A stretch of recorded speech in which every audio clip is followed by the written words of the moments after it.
DSP Bansal, the Chancellor, Geeta University, versus Geeta Bansal, said to be the driving force and the cementing force behind the entire institution.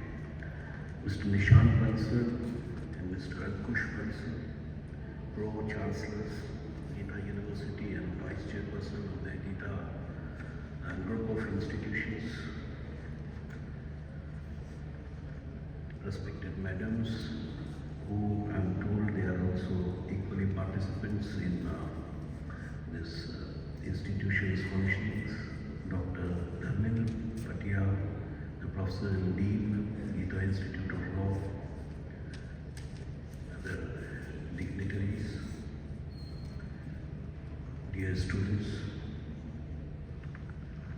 their faculty, their researchers, particularly the participants, and equally standing with all of you, being the performers of a short but energizing cultural show here this evening. It's indeed a great pleasure to address you. Are a wonderful opportunity for you to develop certain key skills and those traits which are essential for a successful career as law professionals in whatever capacity, in whatever field you will choose to work in the days to come. I'm sure that after this all time and energy you have spent here in preparation of for this competition, must you all are now eagerly waiting for your results with anticipations. While waiting for the results, it may be a time for all of you, particularly the participants, to pause and admire as to how much beautiful and fulfilling this journey itself had been. The journey of preparation, participation, and then presentation. Now what is called is required is patience, and then this patience with the promise for progression in perpetuity.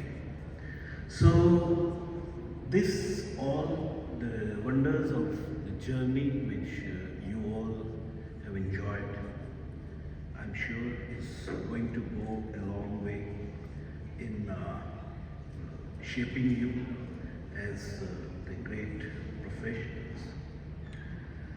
Friends, many things have been said here. You will keep on listening to them, you will keep on inculcating those ideas, the values, the fundamentals, the ethos on which we all, our great country comprising all of us, was in the years to come when there were freedom struggle.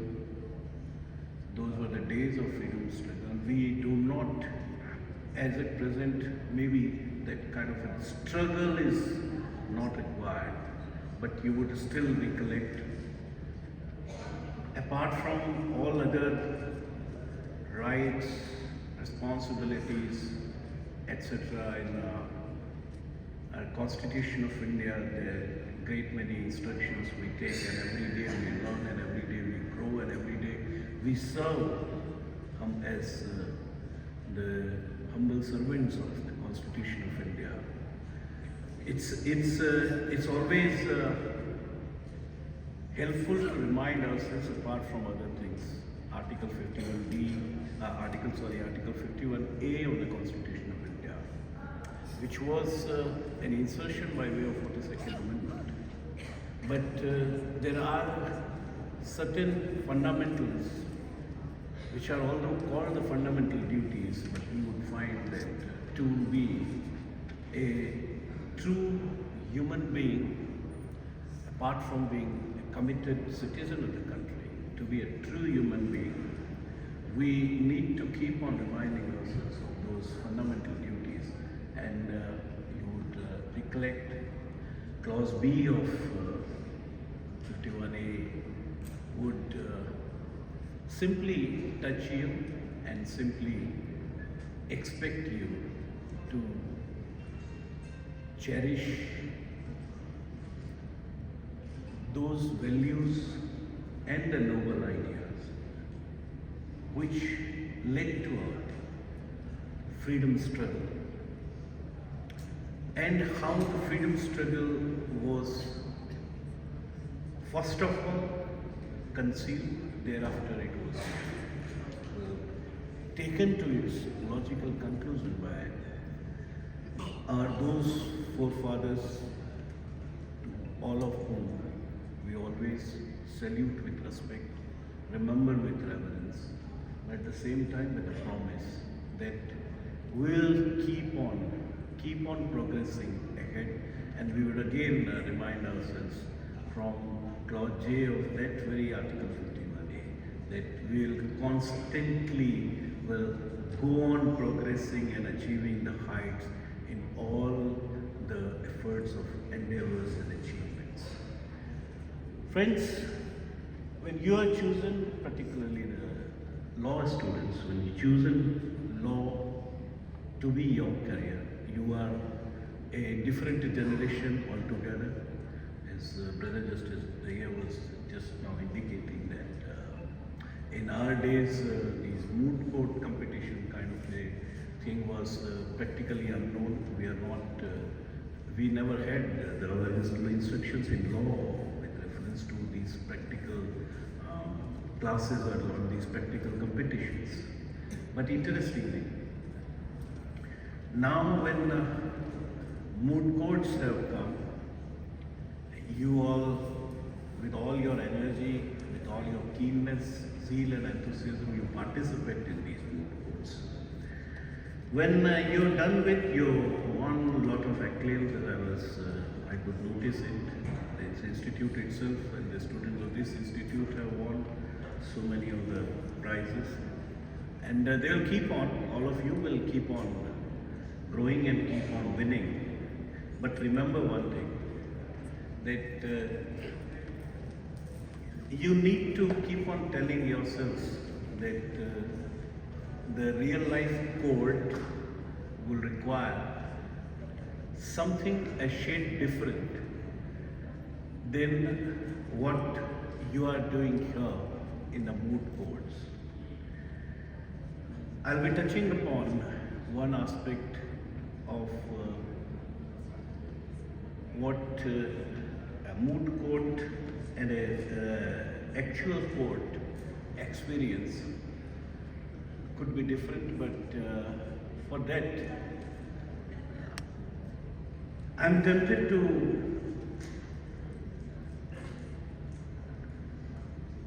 share one of my students who had been in my office for quite long when I was a lawyer. Then he established his independent practice and was working very well, dedicated. He was trying to make his mark. One day when I was a lawyer, when I was standing in the corridor, he came running from a court and he touched my feet and said, "Sir, मैंने bell करवा दिया." I said, "Sorry, I couldn't hear you. सुनाई नहीं पड़ा." "Sir, मैंने 302 के case में bell करवा दिया." That was that in a murder case. And he gave very sincerely as one of my dear students. He came rushing to me and he was obviously he was waiting for a pat on the back or maybe something. Sir, 302 के case में bell करवा दिया. I said, समझ में नहीं आया मुझे। Sir 302 का केस था, बेल होने का नहीं था, बहुत कॉम्प्लिकेटेड केस था, उसमें केस बेल करवा दिया। तो सीनियर को करने का कह रहे थे उन्होंने, तो मुझे कर लिया और विथ योर ब्लेसिंग्स मैंने। Sorry gentleman, I couldn't follow you still. Fourth time ही करेक्टेड हिमसेल्फ। यस सर, मैंने आर्ग्यू किया, कोर्ट ने बेल ग्रांट कर दिया। There is a great difference friends, remember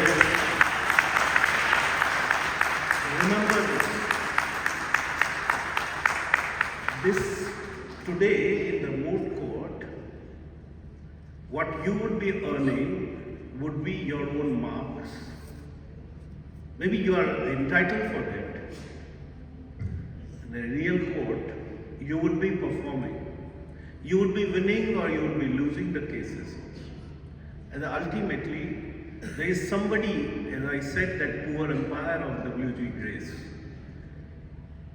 Even if people are not gathered there to see him umpiring, it's he who is entrusted with the task to ensure that the game is played according to its rules, and therefore ultimately finally he decides. Your duty is only of performance. The same would apply here also in the moot court competition results also. The problems of the winner is going to be much larger, as it was already told to you, that your bar would be raised, and next time, every time, the expectation will be for you to win. And the persons who are just simply next to you would be chasing you hard. And in fact, with this progression, with this competition, we progress. It's well and good. But this competition and the competition in a court of law is different. In a court of law, a lawyer who is committed and dedicated to his work.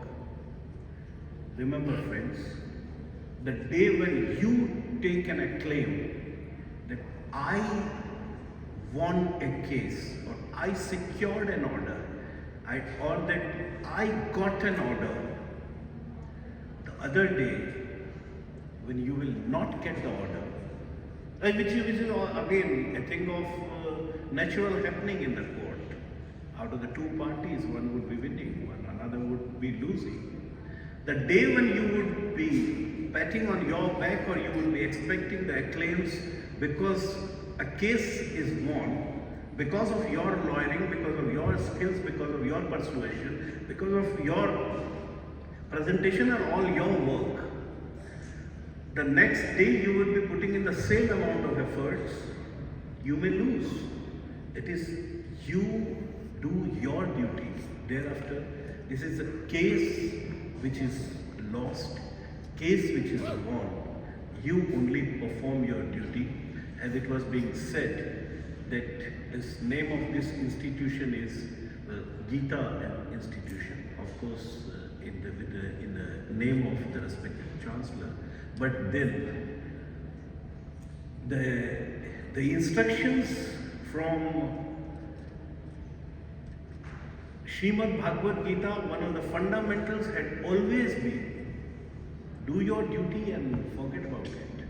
That forget about it doesn't mean that you don't do your duty best, but thereafter it would be, you will have to leave it to the judge as a court of law. The final decision you will have to leave it to a judge. You have done your duty. And how a judge's orientation is, and how a judge works. I am tempted, you must have come across that story, as a great story by Munshi Premchand of Algu Chaudhary and Juman Sheikh. Some of you might have heard about it, must have read about it. And even if it's so, it's worth reciting over again. And if not, then it is worth listening to. The story goes like this, friends. And that has been, I tell you, that is one of the stories which we have been sharing even in our judicial academies to our judicial officers. Some of you, as law professionals, would be definitely interested in taking up, and the judiciary also as your profession, or maybe even as a lawyer or a judge or whatever. The story was, friends, like this. Algu and Juman were great friends. This is Munshi Premchand's story. They were great friends. They had houses together. They had even partnerships in businesses. They had their farming also together, and everything was all going on very well. For years together, they grew together as great friends. Juman had an old Mausi, Khana. Like old Mausi was otherwise not having anybody else. She had no children of her own, nobody else to look after her, and Juman was looking after her. So old Mausi was living with Juman. Years went by, Mausi went more older.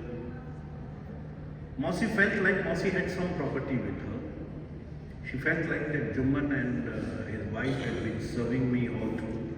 So she gifted that property to Juman. There's a gift deed executed. She gifted that property to Juman. And after having been gifted and having got the property, slowly the behavior of, that is again human beings, the behavior of Juman and particularly Juman's wife changed towards Mausi. Things started becoming a bit problematic, and then the problem multiplied. Mausi was in trouble. Even serving 2 times meal to Mausi was also problematic, particularly for Juman's wife. And Juman also said that, well, I can't help it. After all, even if you have given me some property, that doesn't mean that you have purchased me, whatever. So that's how the things expanded. Ultimately, it's cutting the long story short, Mausi convened Panchayat. Friends, by the way, just deviating from the story's main plot, it's a great study for all of us to be aware about particularly our Indian legal history, and I have been requesting in the learned professors also and the law institutions also, that apart from all other instructions, you being made aware of some of the fundamentals of our legal history is as much essential as you are being kept aware of the latest development in law, and even about you knowing what ChatGPT today is. Anyway, so why I was saying this was that we had a great system of courts, or the great system of adjudicatory processes, and in the institutions in our yesteryears also, where there used to be the courts of family. They were called Kul court. They used to be the courts of the persons of the same business. They were called, well, Shreni courts. They used to be the courts of the same villages, as you know today, Panchayat also. You can equate them, and you can learn a lot from what our great Indian legal history is, and how the fundamentals how we have progressed on those fundamentals. So Mausi convened Panchayat. Friends, when Mausi convened Panchayat, some of the elders of the village got collected. Mausi was given an option that in this panchayat, in this adjudicatory body, with deciding on your complaint, you choose one of the persons as your punch, your arbitrator, as you all read about. You can equate it. So Mausi was asked to choose her punch. She said Algu would be punch from my side. Now Algu Chaudhary was taken aback and he was uncomfortable. He said, he declared, Mausi, look here, I am a good friend of, or rather, thickly in friendship with Juman. Please don't embarrass me to be a judge in this cause. Mausi said, and that is what the line in that story, that Hindi story was, she said कि दोस्ती के नाते ईमान की बात नहीं कहोगे क्या बेटा? And that is how she said, and Juman was, Algu was forced to take the seat of the arbitrator, the judge. Juman was very confident. My bosom friend is there as a judge. I'm going to get the decision, obviously, in my favor. Matter was heard. Decision was rendered. Decision was rendered, and Juman Sheikh pronounced the verdict. I'm sorry, I just missed it. Algu Chaudhary pronounced the verdict. And he said, the verdict is against you, Mr. Juman. You have been unfair to your Mausi. You have given all the reasons were given, and ultimately it was decided that Juman has to make arrangement for maintenance of Mausi, and if not, he has to return back the property which Mausi has given to him. Decision done. Obviously, the decision was delivered by Algu against Juman. Friendship finished. Decision Juman in any case had to follow, but friendship finished. And Juman was waiting for an opportunity to somehow take revenge, somehow pay back this, if I'll get an opportunity. All businesses were separated, everything broken. Time went by. Up came a day, up came a position when Algu was in trouble. He was in trouble because he had some dealing with one of the merchants, and where he has given his pair of oxen to him. Something like there was some dealing, and one of the ox of Algu, which was given to that merchant, he was badly beaten or being made to work excessively. Ultimately, that ox died. Algu wanted compensation. Compensation denied. Panchayat convened. Same village, same panchayat, same way of convening. And now in this panchayat, when that merchant, that Saukar, was given the option of choosing his punch or arbitrator, you can very well guess, he chose none other but Juman. Now, Juman, when he was sitting with the villagers, and when this was, the choice was declared, Algu could not have protested, could not have said anything. Juman sitting there had a lot many thoughts and lot many things churning his mind.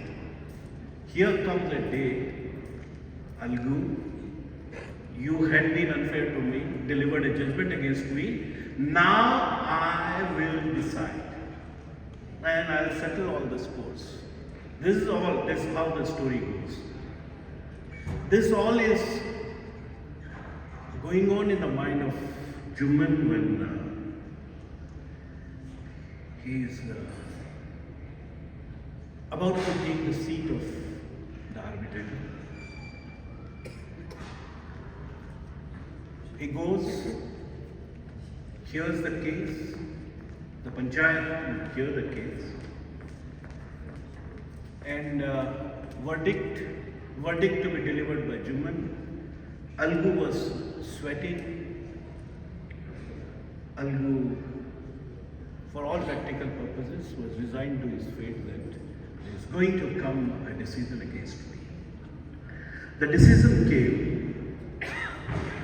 that this merchant is wrong. He has to pay compensation to Algu. Juman delivered this judgment. Panchayat over. People were taken aback.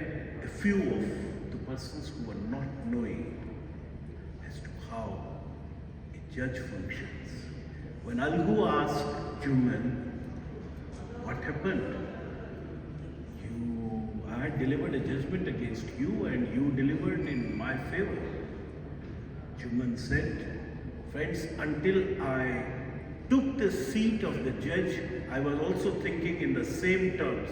But the moment I sat there, I knew it that for a judge, nothing else matters except the cause. And that is what the moral of that story has been, friends.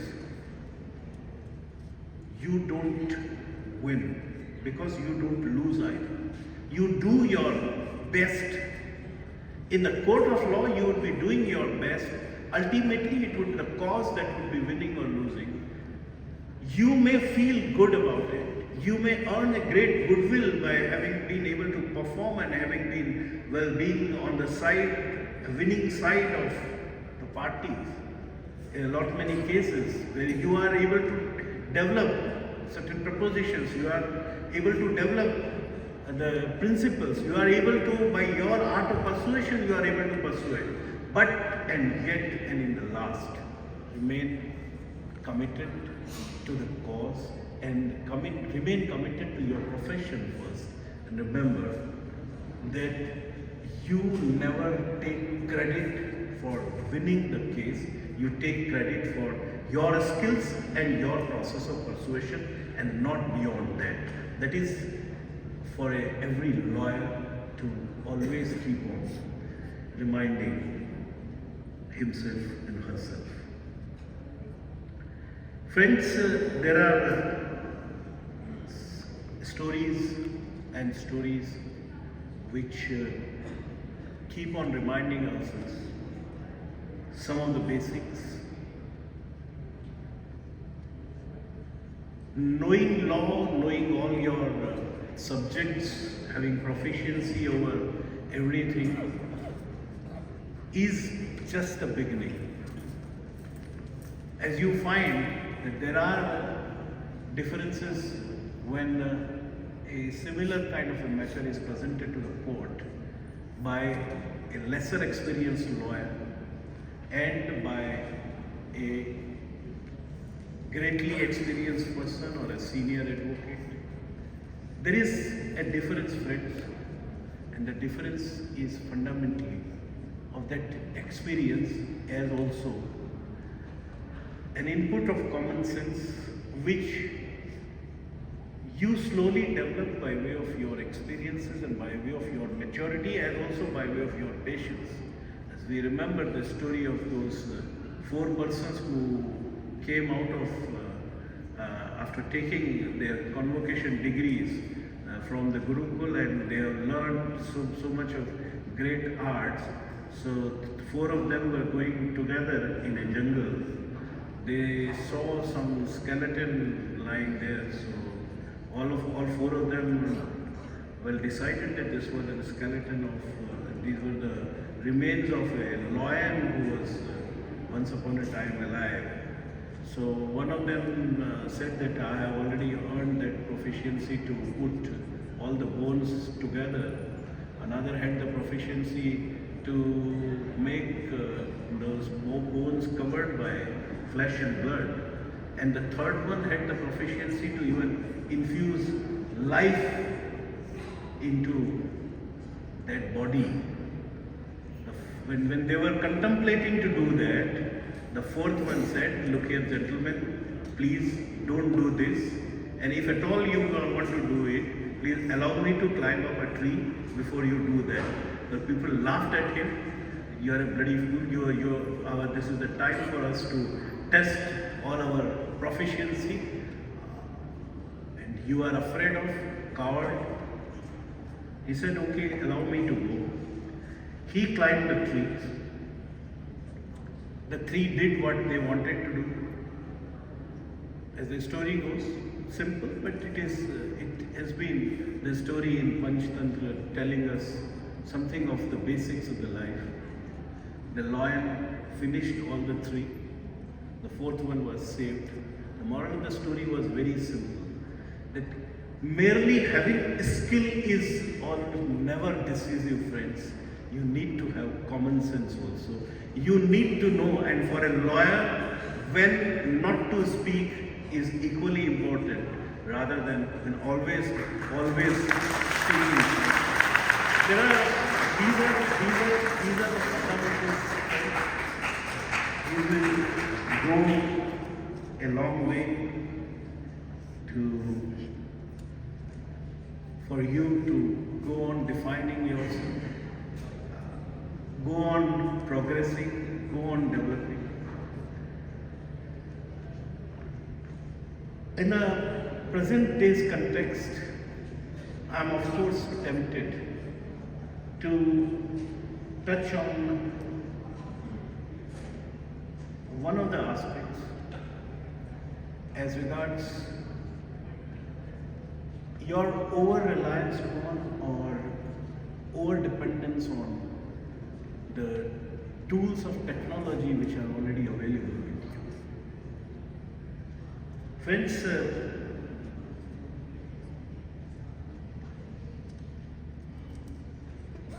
Yuval Harari in his classics, Sapiens, when he started with it, the third part of that is 21 lessons for the 21st century, has indicated several features which may be creating challenges, if not problems, for us with our over-dependence on the algorithms and the data and the technologies. There, in one of the chapters of Liberty, he said like this, and I quote, this I'm just quoting from what Harari said. We need to remind ourselves as to what is needed of us to do in the present context with the bombardment of data and the expansion of the technology being available, particularly when we are putting in the use of the technology, including the artificial intelligence in our legal systems also, to the extent they are supportive to us, they are help to us. It's good, it's better, and it's most welcome. The moment it starts overpowering you, you need to ask yourself some questions. Harari says like this, and he gives example of cows. What he says is, the humans are similar to other domesticated animals. We have bred cows that produce enormous amount of milk, but are otherwise far inferior to their wild ancestors. They are less agile, less curious, and less resourceful. We are now creating tame humans that produce enormous amounts of data and function as very efficient chips in a huge data processing mechanism. But these data cows, that is how he describes the humans, if over-dependence on data, hardly maximize the human potential. Indeed, we have no idea what the full human potential is because we know so little about the human mind, and yet we hardly invest much in exploring the human mind and instead focus on increasing the speed of our internet and the efficiency of our big data algorithms. If we are not careful, we will end up with, and this we will never want, what he says, if we will not be careful, we will end up with downgraded humans misusing upgraded computers. Friends, we will never want you to be using upgraded computers, but while not upgrading yourself equally.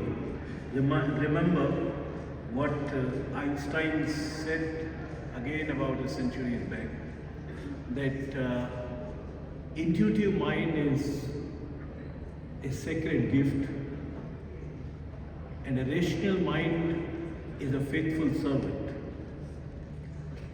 We have created a society that honors the servant but has forgotten the gift.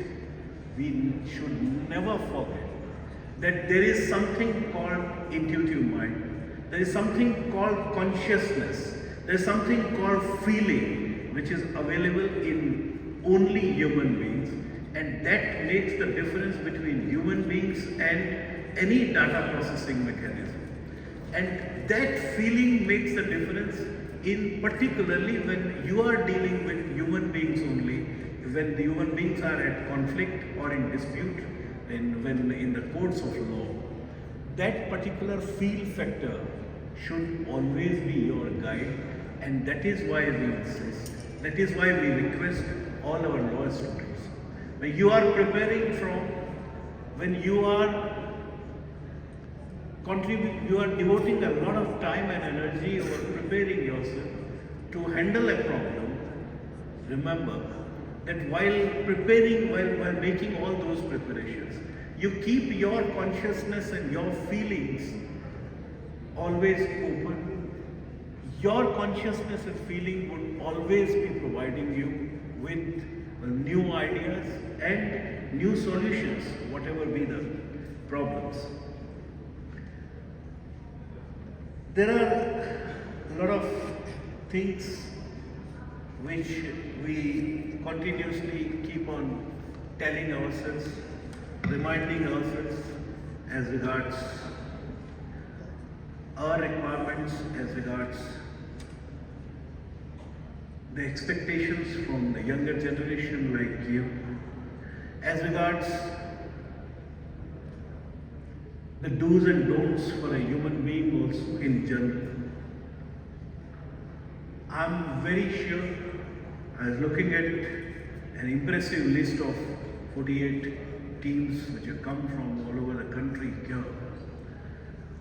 And obviously participation is itself a great feeling. You all would be going much enriched from here onwards. You will be in the coming days, you will be contributing for the growth of the society, for the growth of the nation, for the growth of everything around you, and of course you will yourself continue to grow. Friends, remember one thing. We would wish that you all, each one of you, must grow better than what until now we have grown or we have reached. That is what is expected of all of you, because we would be expecting that our this today will end compared with our tomorrow. Our tomorrow has always to be better than our today. Forget about yesterday. But yes, We learn from the yesterdays, do it today, and strive for the better tomorrow. But remember one thing, friends, because when as a law professionals, you would be learning much more than the peers in the society and the other fields. You would be studying more. You would be having a great goodwill. You would be a great advisor. People look at you for advice. You would be giving advices. You will have great goodwill all around.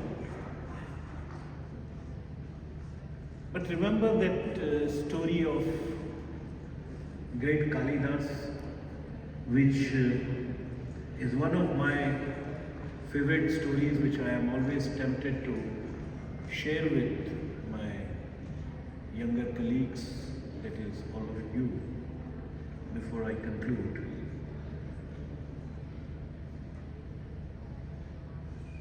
Mahakavi Kalidas was a great name. You must have heard about him, must have studied something from Kalidas. It's a great learning, great literature. Kalidas was one of the greatest names of his times.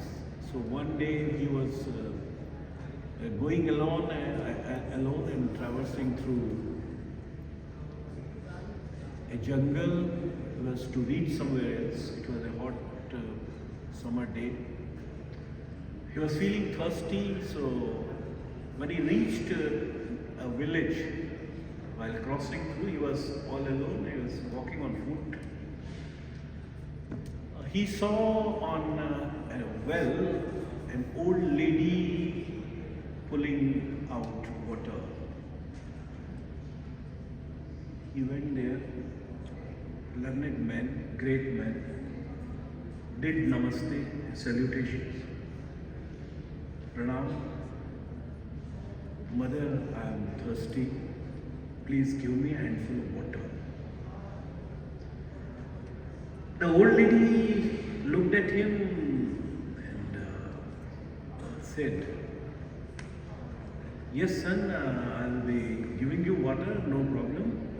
But tell me, who are you? Now this was problematic. Great Kalidas, a greatest name, the big name, everybody knows him. An illiterate person or a foolish person or an ignorant person only doesn't know about him. Else everybody knows him.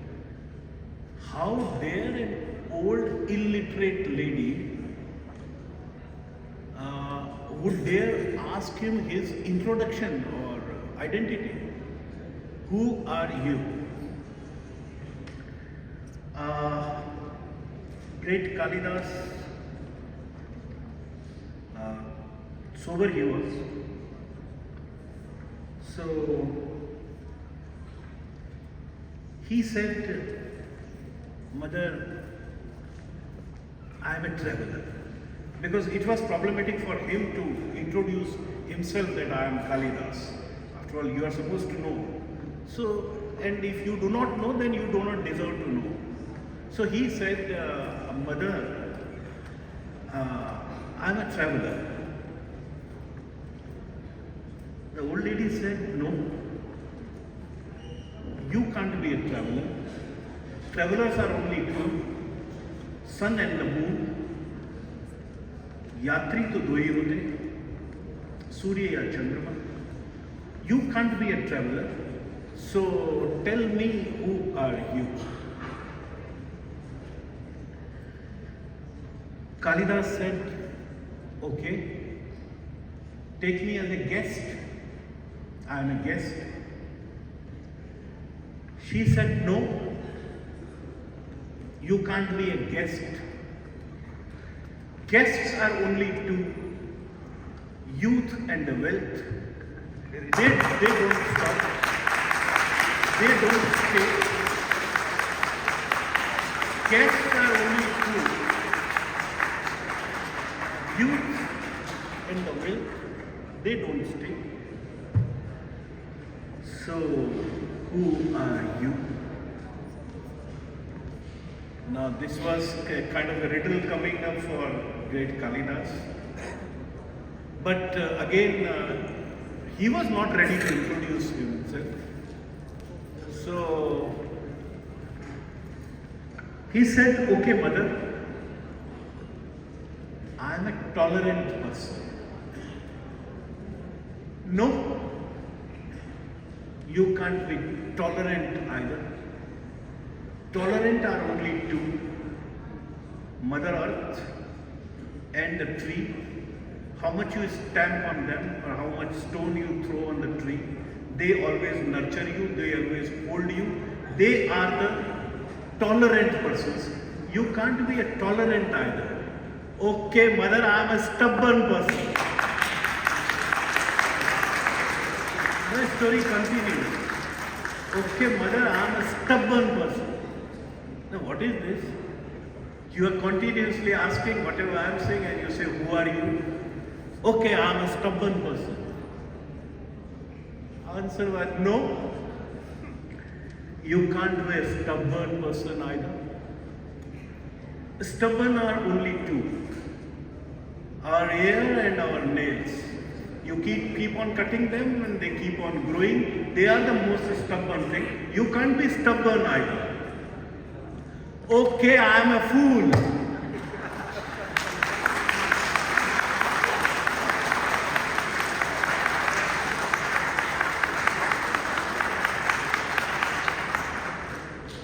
No, you can't be a fool either. Fools are only two. A king who is not well versed with laws and still he pretends to rule. And second is the sycophant who praises such kind of a king. These are the two most foolish persons. You can't be a fool.